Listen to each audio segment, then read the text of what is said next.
আসসালামু আলাইকুম প্রিয় শিক্ষার্থীরা, কেমন আছো তোমরা? আশা করছি আল্লাহর অশেষ রহমতে সকলেই ভালো আছো। সবাই বলি আলহামদুলিল্লাহ। শিক্ষার্থীরা, আবারও ফিরে এলাম সহজ পড়াতে। আজকে আমরা পড়ব ১৪ অধ্যায়ের অনুশীলনী। এখানে ১ নম্বর প্রশ্নটি হলো, সঠিক উত্তরে টিকচিহ্ন দাও। ১ নম্বরে বলা হয়েছে, নিচের কোনটি মানুষের মৌলিক চাহিদা?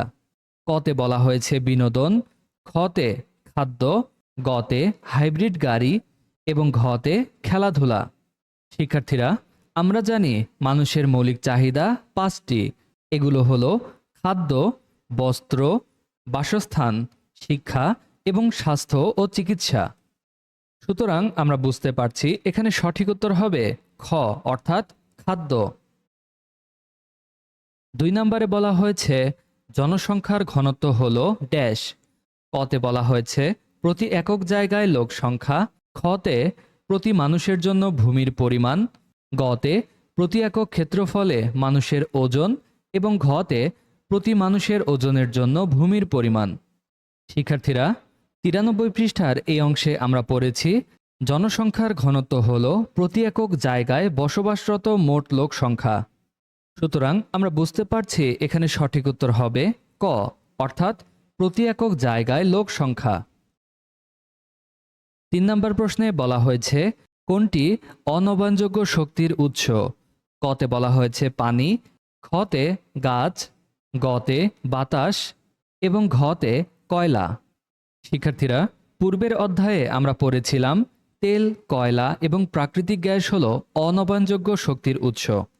সুতরাং আমরা বুঝতে পারছি এখানে সঠিক উত্তর হবে ঘ, অর্থাৎ কয়লা।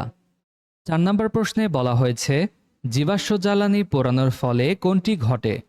কতে বলা হয়েছে বৈশ্বিক উষ্ণায়ন, খতে জনসংখ্যা বৃদ্ধি, গতে ভূমিকম্প এবং ঘতে ভূমিক্ষয়।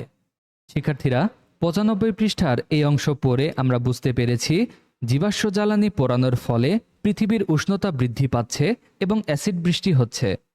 সুতরাং আমরা বুঝতে পারছি এখানে সঠিক উত্তর হবে ক, অর্থাৎ বৈশ্বিক উষ্ণায়ন। এবারে আমরা পড়ব ২ নাম্বার, অর্থাৎ সংক্ষিপ্ত প্রশ্ন।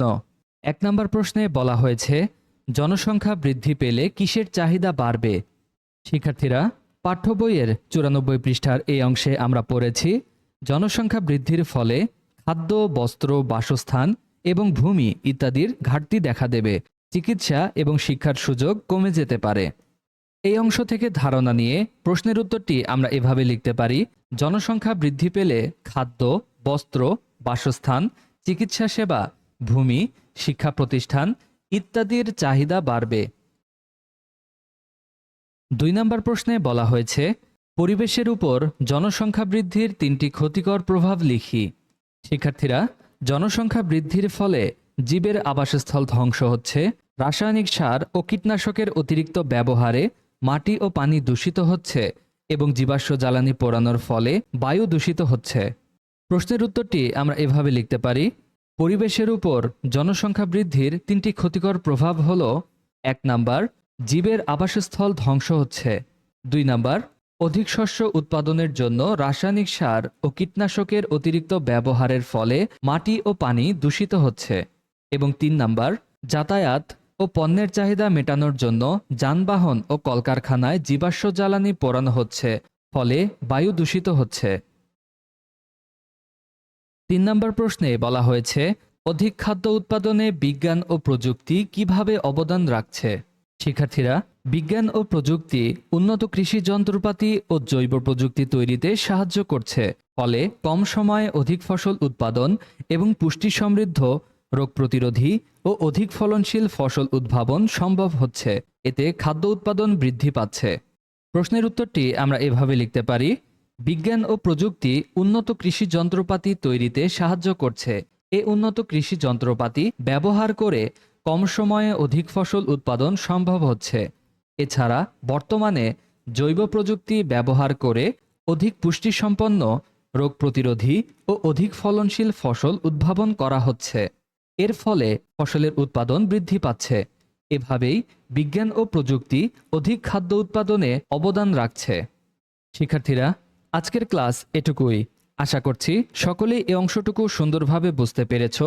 ভিডিওটি ভালো লাগলে লাইক কমেন্ট করে আমাদের পাশে থাকবে।